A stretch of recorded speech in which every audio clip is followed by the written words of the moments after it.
নমস্কার, সবাইকে স্বাগত জানাই ইথরিল ট্যাপেস্ট্রির আরেকটি পর্বে।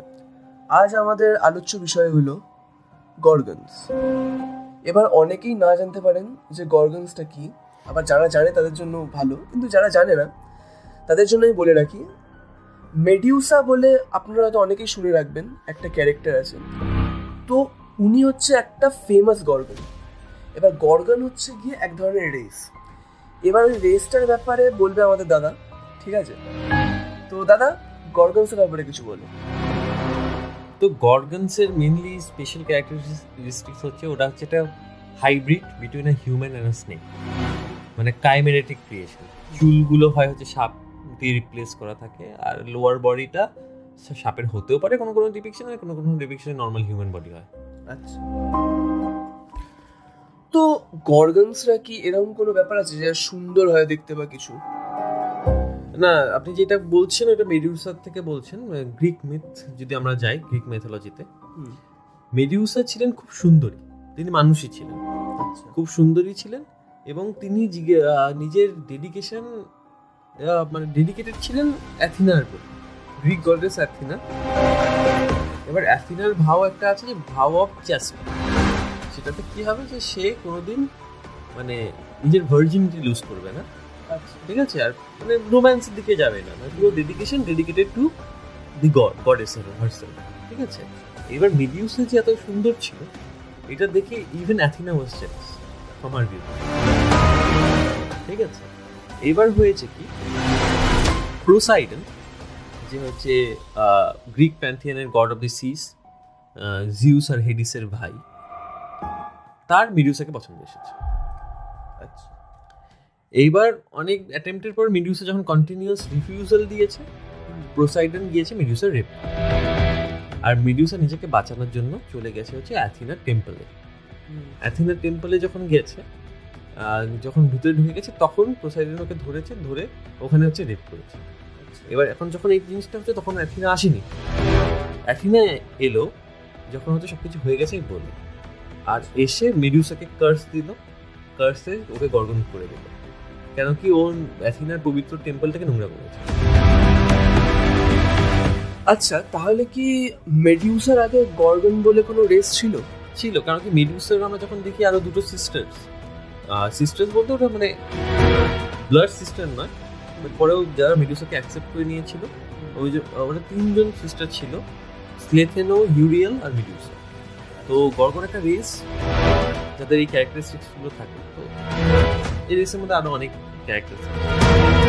তো এই রেসের কি মানে এরকম কোনো, আমি অনেক মুভিজে দেখেছি যে ওদের চুল দেখলে নাকি লোক কেউ মানে পাথর হয়ে যাচ্ছে, বা ওদেরকে দেখলে অ্যাকচুয়ালি ওদের মুখ দেখলে বা চোখ দেখলে সম্ভবত এরকম ডিপিকশন থাকে যে পাথর হয়ে যাচ্ছে না। এই অ্যাবিলিটিটা শুধু মেডিউসার ছিল, কারণ কি মেডিউসার এটা কার্স ছিল যে কোনো পুরুষ যদি তার মুখ দেখে কার্সের পর, তাহলে সে পাথর স্টোন হয়ে যাবে।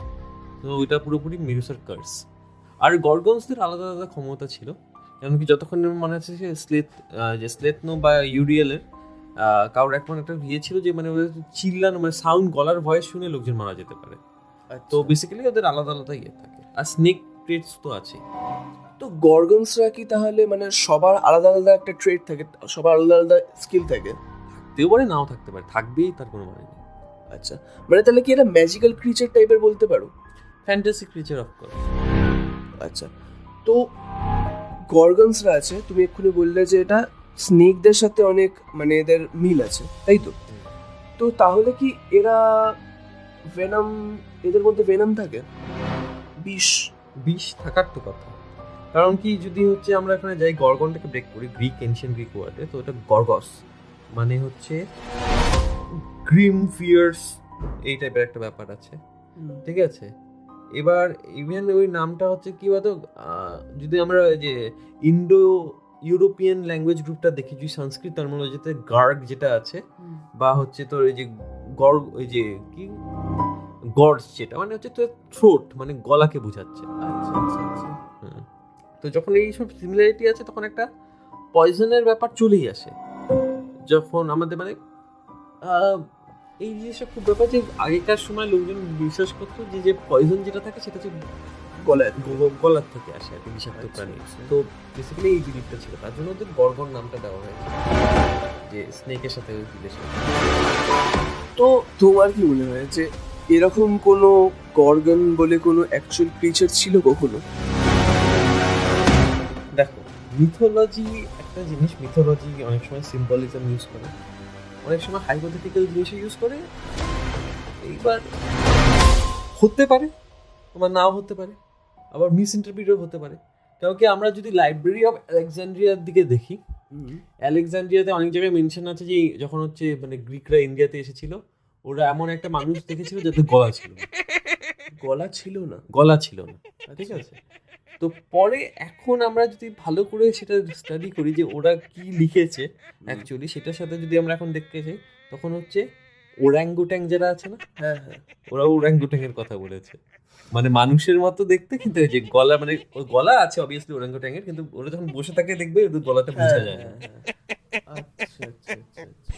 তো এরকম অনেক ব্যাপার আছে, মানে লোকজন একজন দেখছে একটা পার্সপেক্টিভ থেকে, এবার যে দেখছে তার তো মনে নেই, ও যখন ফিরে আসছে তারপরে ও নোটস নিচ্ছে, এ কথা বলছে, আর স্টোরিজ আরো বাড়ছে, লোকালেরও স্টোরিজ আছে, এটা মিলে যাচ্ছে। তো ওইটাই স্টোরিটা।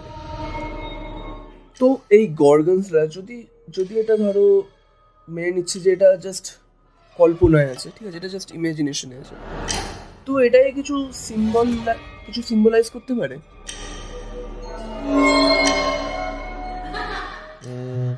সিম্বলিজম যদি ধরেন, তাহলে সিম্বলিজমটা অনেকখানি অ্যান্টি ফেমিনিস্ট হয়ে যাবে। আপনারা আশা করি বুঝতে পারছেন কি বলতে যাচ্ছি। তো বেসিক্যালি ওই ব্যাপারটাই অ্যান্টি ফেমিনিস্ট না, এখন এইসব ব্যাপারে না বলেই ভালো। তখনকার লোকজনের মানে চিন্তা ভাবনা একটু অন্যরকম ছিল, এখন যে চিন্তা ভাবনার সাথে ম্যাচ করবে না অবভিয়াসলি। আজকের জন্য আমাদের পর্ব এখানেই শেষ। আপনাদের যদি কোনো গল্প বা কোনো কবিতা বা কোনো রিয়েল ইনসিডেন্ট আমাদের সাথে শেয়ার করার থাকে, তাহলে ডিসক্রিপশনে আমরা লিঙ্ক দিয়ে দেবো আমাদের জিমেলের, আপনারা ওখানে গিয়ে আমাদের সাথে কন্ট্যাক্ট হতে পারবেন। আর আপনাদের যদি কোনো সাজেশনস থেকে থাকে যে আমরা এর পরের এপিসোড কিসের ওপরে বানাবো, বা যদি কোনো টাইটেল যদি আপনাদের ভাবার থাকে, কোনো সাবজেক্ট যদি আপনাদের জানার থাকে, তাহলে আপনারা সেটাও কমেন্টসে জানাতে পারেন আমাদেরকে।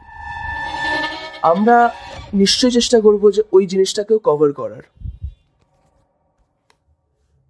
শুনতে থাকুন ইথেরিয়াল ট্যাপেস্ট্রি, নিয়ে আসবো আরো ম্যাজিক, আরো মনস্টার্স, আরো লিটল।